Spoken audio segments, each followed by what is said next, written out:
Bien, bonjour à tous. Alors, j'espère que vous vous portez bien. Je vais corriger ici les exercices de la série 7. Alors, je vais faire des vidéos par morceaux. Donc, dans cette première vidéo, je vais corriger les exercices 7.1 et 7.2.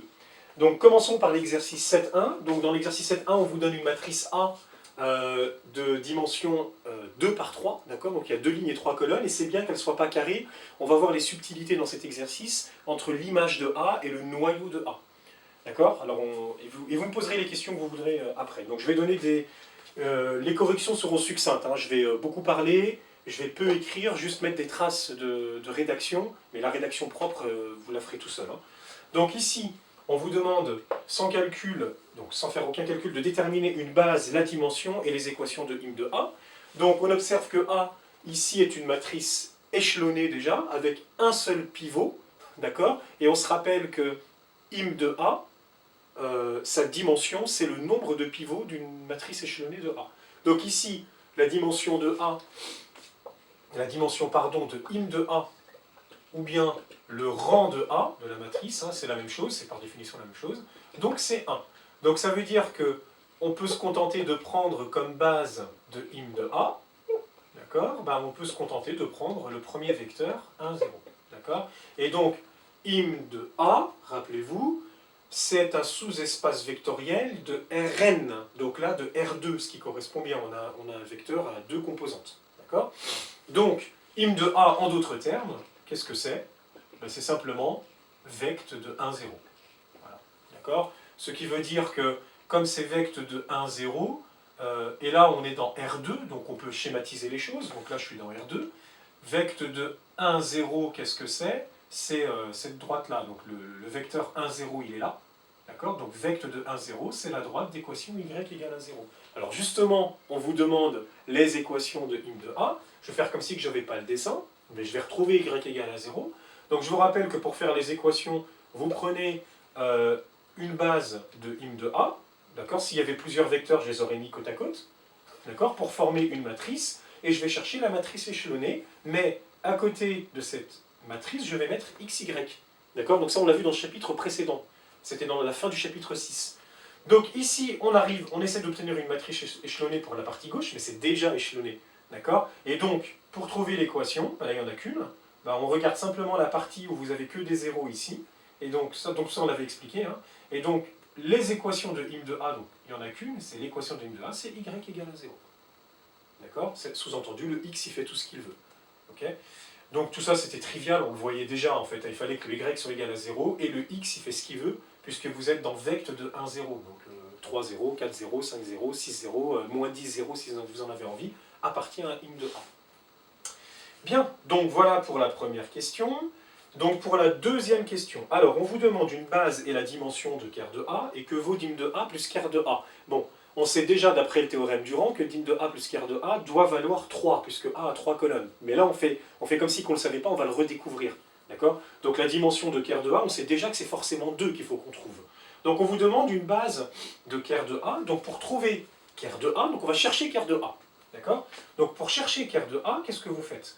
Vous reprenez votre matrice A, et vous voulez chercher, alors c'est là où il faut être vigilant sur la dimension de ker de A, de ce sous-espace vectoriel, vous cherchez un vecteur ici, tel que A fois ce vecteur vous donne le vecteur nul.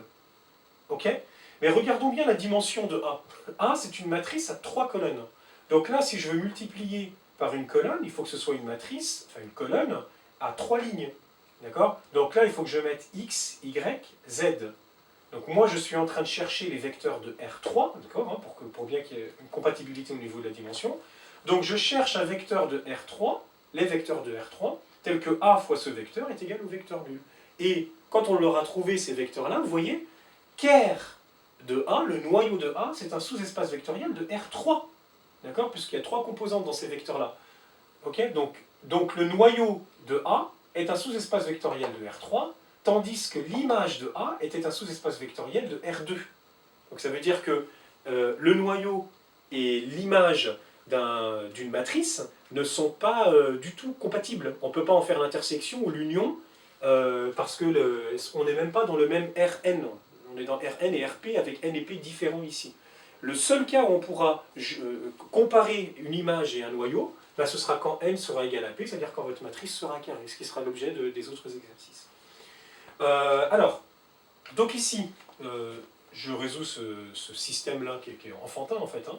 Donc ça vous donne simplement x moins y plus 2z, plus 2z égale à 0, et la deuxième ligne n'avance à rien parce que ça fait simplement 0 égale à 0, et donc là, bah, vous avez l'équation du noyau. D'accord? Donc ça, c'est, je ne sais plus si on vous la demande, on vous la demande pas, mais bon, ça c'est l'équation du noyau. Il faut qu'un vecteur vérifie, ses composantes vérifient ça pour qu'on puisse dire qu'il est dans le noyau. Okay, et donc ça veut dire que si j'appelle par exemple U ce vecteur-là, et bien ça, donc ça c'est équivalent à U est égal à donc, x, y, z, voilà, et puis avec, bah, par exemple, je vais écrire ça comme ça, x qui est égal à y moins 2z, d'accord, et puis le y et z, ils sont n'importe où dans R. Et donc ça s'écrit y, mais ça vous le savez, hein, donc facteur de 1, 1, 0, plus z, facteur de moins 2, 0, 1, donc là c'est un 2, c'est un z, voilà, donc moins 2, 0, 1, et comme y et z sont quelconques dans R, et ben on retrouve que le noyau de A, donc c'est vect de ces deux vecteurs n'étant pas collinéaires, donc le noyau de A est de dimension 2, et ça c'en est une base. D'accord? Donc juste je finis ici sans vouloir chevaucher sur l'exercice suivant. Donc je déduis que ker de A, c'est vect donc, des deux vecteurs que j'ai là. Okay, donc celui-là et celui-là, je ne les remets pas. Et comme ils ne sont pas collinéaires, eh bien, ils forment une base de ker de A. Et la dimension de ker de A, c'est 2. Mais ça, on le savait. D'accord? Et donc on constate que dim de A, donc le rang de A, plus la dimension du noyau, c'est 1 plus 2, c'est 3. Normal, il faut qu'on retrouve P égale 3. Il faut toujours qu'on retrouve P égale 3. Donc préparez bien vos questions pour la visioconférence qu'on va faire mercredi prochain. Voilà, surtout si vous avez des questions au niveau des dimensions des matrices, qu'est-ce qui se passe pour l'image et le noyau. Alors je passe à l'exercice 7.2. Donc dans l'exercice 7.2, alors je vais balancer quelques résultats.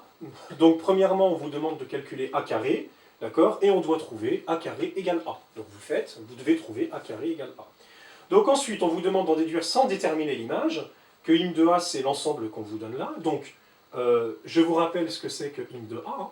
Donc im de A, c'est l'ensemble des vecteurs y, donc ici appartenant à R3, puisque là vous êtes avec n égale 3, d'accord? Donc im de A est composé de vecteurs de R3, et de toute façon il n'y a pas d'ambiguïté, puisque P vaut 3 aussi.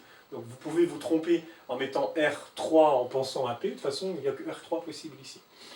Donc c'est l'ensemble des Y appartenant à R3, tel qu'il existe X appartenant à R3, d'accord, tel que AX soit égal à Y. Donc ça, c'est par propriété du cours. Okay, sauf que AX est égal à Y ici, donc c'est la même chose, là, hein, ça je l'écris comme je ne réécris pas, sauf qu'on a vu que A c'était A carré. Donc ça vous donne A carré X qui est égal à Y. Bon, c'est une chose. Et puis ça, le A carré X, je peux l'écrire A fois AX, en mettant des parenthèses ici. D'accord? Parce que le produit de matrice, il est associatif. Je peux le faire dans l'ordre que je veux, sans commuter. Donc ça me donne Y. Mais ici, là, je suis dans l'ensemble de im de A, avec le X tel que AX est égal à Y. Ça veut dire que lui, il doit valoir Y.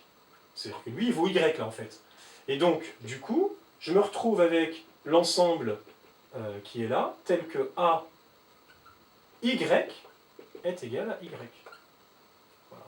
D'accord? Et donc, im de A, bah, c'est simplement, donc pour l'écrire plus rapidement, donc le X, il a disparu de la fin, donc finalement, ça ne sert à rien de le remettre. C'est l'ensemble des Y appartenant à R3, tel que bah, AY est égal à Y.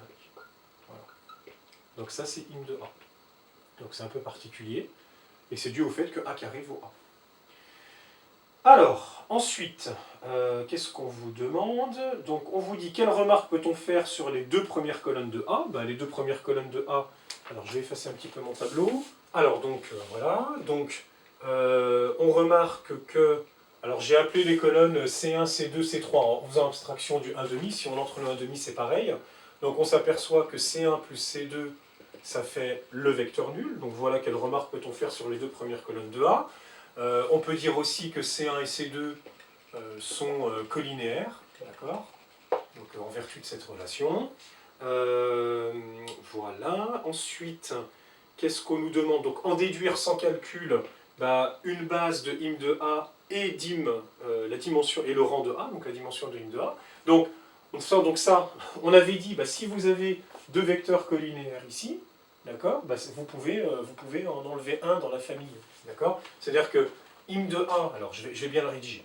Im de A, donc par définition, c'est vecte de quoi? C'est vecte de C1, C2 et C3. Voilà ce que c'est que im de A. Mais comme vous avez C1 et C2 qui sont liés par une relation où il n'y a pas de zéro, hein, c'est-à-dire que vous avez C1 qui est égal à moins C2, et bien le C1, je peux l'enlever de la famille. Ou le C2, je peux l'enlever de la famille ici, parce que je vais avoir C2 égale moins C1, donc c'est au choix. Donc, peu importe, hein, je peux enlever C1 comme C2, donc je vais enlever C2 par exemple. Et donc, c'est vecte de C1, C3. D'accord? Et maintenant, quand on regarde C1, C3, c'est une famille libre, hein, d'accord? Donc c'est parce que les vecteurs ne sont pas collinéaires, en plus d'être générateur de im de A, donc c'est une base de im de A. D'accord? Donc C1, C3 non collinéaire implique que C1, C3 est une base de im de A.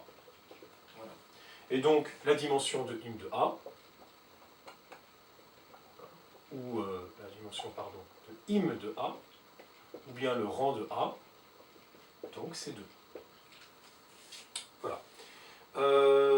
Ensuite, question 4. Je vais essayer de tout faire tenir sur le tableau. Donc en déduire la dimension de ker de A. Donc le théorème du rang, eh ben, il vous dit que la dimension de ker de A, c'est P. Donc ici, P il valait 3. C'est 3 moins la dimension de im de A, moins le rang de A. Donc c'est 1. D'accord? Donc c'est dim de ker de A. Et donc on vous demande, en utilisant la remarque du petit 2, d'en déduire une base de ker de A. Alors, puisque la dimension de ker de A c'est 1, ça veut dire que ker de A, c'est une droite vectorielle. Donc il suffit juste de trouver un vecteur qui annule, enfin un vecteur tel que AX, à ce vecteur, soit égal à 0. Or, les deux premières colonnes, elles sont liées. On sait que leur somme, elle vaut 0.